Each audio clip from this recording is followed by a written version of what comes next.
Hello and welcome to The Simple Dollar. My name is Nicole, and today we are talking about how much does life insurance cost? Now I know if you're young, you're single, and you're independent, you're probably not really thinking about life insurance at this point in time. But eventually you'll get to the place where you have a home, maybe you get married, you have some children to support, and life insurance becomes much more important.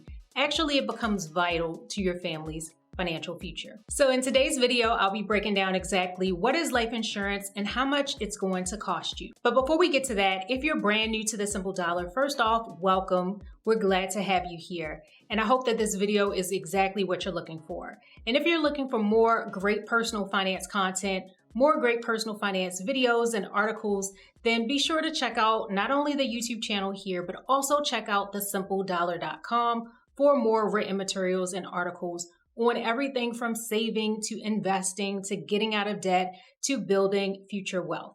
So let's go ahead and dive into this topic of life insurance and talk about why it's important to your life and how much it's going to cost you potentially. First of all, it's important to know that life insurance is there to protect your assets, and it's also there to protect your family's future. I know it's not a pleasant topic necessarily to talk about, and it's not always comfortable, but it is a necessary conversation to have. In the event that your family loses you, or you lose a spouse or another person from the family that is contributing income, then the insurance policy is there to help bridge the gap. It's there to help replace the lost income that your family will face.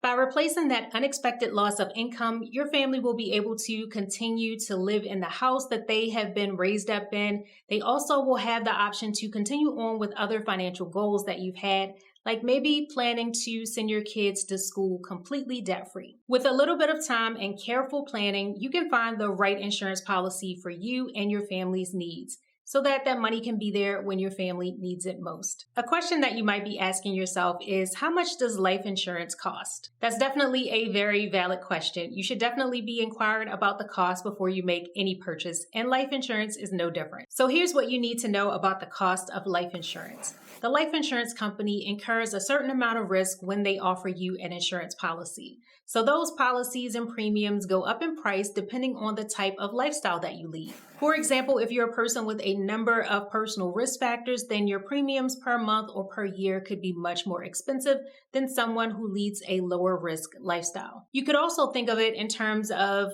for example, someone who owned a home that's in an area that's prone to natural disasters or prone to floods or hurricanes or tornadoes. The homeowner's insurance company will likely charge you a whole lot more money to insure that house because it is high risk. And it's really no different with life insurance. If the company finds that you are considered high risk, they could disqualify you from receiving coverage, or the premiums could be high, or another alternative is that they may offer you an additional policy that covers your risk. One of the top risk factors that life insurance companies look at naturally is age. If you're a person that is very, very young, you're between 18 and 21, for example, and you're getting your very first life insurance policy, the premiums are going to be much more affordable compared to somebody taking out a life insurance policy at the age of 40. In fact, some insurance companies won't even offer a brand new policy to someone who is between ages 60 and 80 because there's a high risk of them having to cash in on that policy very, very soon.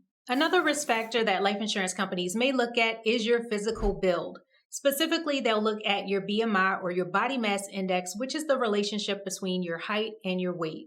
If you have a high BMI, that could mean that you're at a greater degree of risk for cardiovascular disease in the future. A high BMI could also lead to other chronic conditions like diabetes and hypertension, and these increase your risk for premature death, and as such, your premiums will be a lot more expensive. So if you're looking to get the absolute best rates for your life insurance policies, be sure to maintain a healthy body weight and a good BMI. Another factor that life insurance companies will look at when deciding whether or not to extend to you a policy or not is your physical condition. Some companies will even require you to undergo a physical exam prior to making that decision. Certain pre-existing conditions can even disqualify you from coverage. And if you have had a history of a chronic condition like cancer or Parkinson's disease or even depression, that means that you could potentially have a shorter life expectancy and policies could be very expensive. Throughout the application process for your life insurance, the company may also ask questions about your family history. If you have a parent or a grandparent who died, for example, from premature heart disease, then there's a greater chance that you could suffer from this condition in the future as well. You should also be prepared to answer questions about your lifestyle. They'll want to know whether you smoke cigarettes or drink alcohol or use recreational drugs, and if you have a history of engaging in activities that are deemed as dangerous, like skydiving or mountain climbing. Those are going to be things that they'll want to know as well, because these types of activities could put you at risk for fatal injuries. Insurance companies will also consider your gender when making a determination of coverage. And this is because regardless of age, race, or geographic location, females tend to outlive males. According to 2017 estimates from the CDC, 13% of women will live to age 75, compared to 11.3% of men. And as a consequence of data just like this, insurance policies for men are going to be more expensive. And finally, two other factors that you probably didn't think about that your life insurance company will consider is your occupation and your geography. If you are in a high-risk career where you could potentially receive fatal injuries, then your policies might be more expensive. And if you've lived in a geographic area where you've been exposed to pollution, or you have not necessarily had access to great health care, your premiums could be more costly.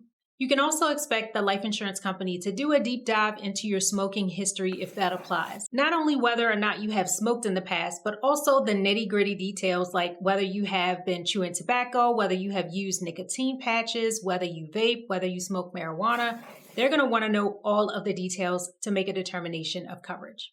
Some insurance companies will classify vapors and marijuana users as smokers, and other companies will not. Now that you're familiar with what the insurance company will ask throughout the process of applying for life insurance, now it's time to talk about cost. As we've already said, there are so many different factors that go into the determination process that it's not a one-size-fits-all answer. That means that it's going to be important for you to get your own customized quotes. You don't want to just look at generic information on the internet because it does not consider your personal risk factors. Although there are no one-size-fits-all answers when it comes to cost of life insurance, we did turn to the JCR Insurance Group to get an idea of what some people might pay. Keep in mind that the prices mentioned here are for non-smokers and people that are in good health.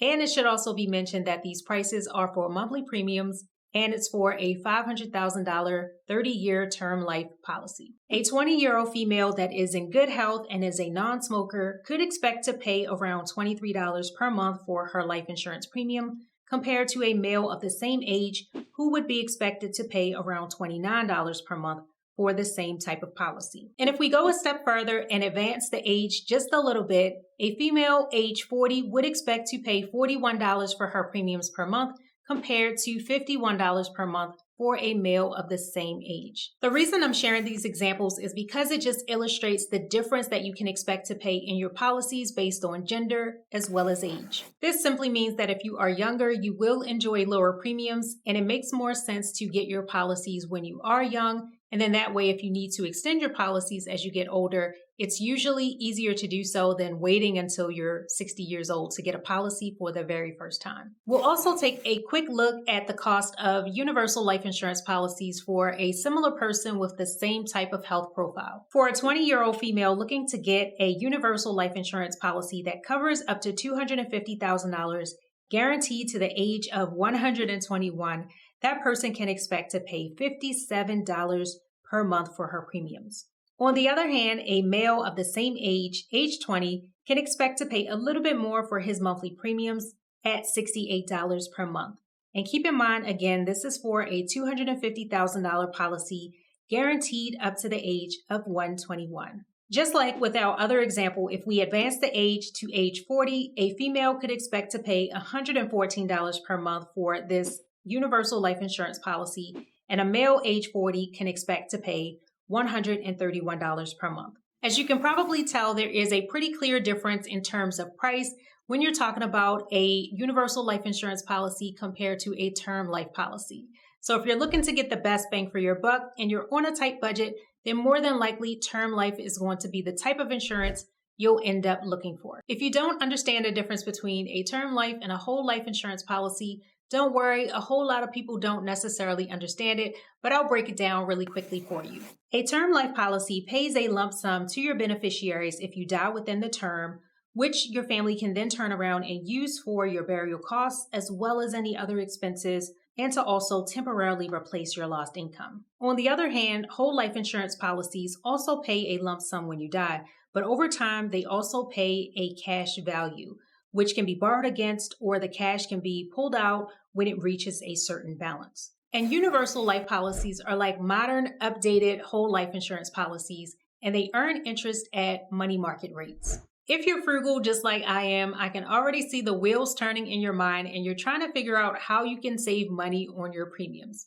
Don't worry, I got you. Let's talk about a few strategies for saving money on those life insurance premiums. One of the best things that you can do is to shop around for your policies. Don't take the first estimate that is given to you or the first quote that you receive as law. You may be able to get better rates at another company. You'll also want to compare the different coverage amounts. You'll want to know whether or not you need $250,000 or whether you need $500,000 of coverage or $1 million. It all depends on how your life is set up and the amount of income that you are looking to replace with that life insurance policy. But if you find that a lower coverage amount of $250,000 is sufficient, you don't need to pay the additional cost for a $500,000 policy. So make sure that you're buying within your family's needs. I would also recommend looking for a term life insurance policy that includes a term renewal guarantee. And what this means is that at the end of the term, you will not have to submit a new physical exam in order to get your coverage renewed. Now, naturally, your premiums will continue to increase as you age, but you will not face any increases for any additional changes in your health status. Another great tip for saving money on your life insurance premiums is to check with your current employer. Oftentimes, they will offer a group discount and you can get cheaper rates than if you applied on your own. You'll also want to make sure you can get as many discounts as you are eligible for. Many times, if you group together your various insurances, your car insurance, your life insurance, and your homeowner's insurance, you can get a bigger discount. And the final tip is that you'll want to maintain a healthy lifestyle. This includes working out, making sure that you're eating a healthy diet, and taking care of your body. So that's all I have for you today. I hope that this video was helpful and that I answered all of your questions as it relates to life insurance and how much it's going to cost you. Don't forget to stop by the description box and check out the other links and resources that we'll include there as well. And if you enjoyed this video, I would recommend going ahead and hit the subscribe button and the notification bell so that you can be updated when new videos are uploaded. Thank you so much for watching. We'll catch you in the next video.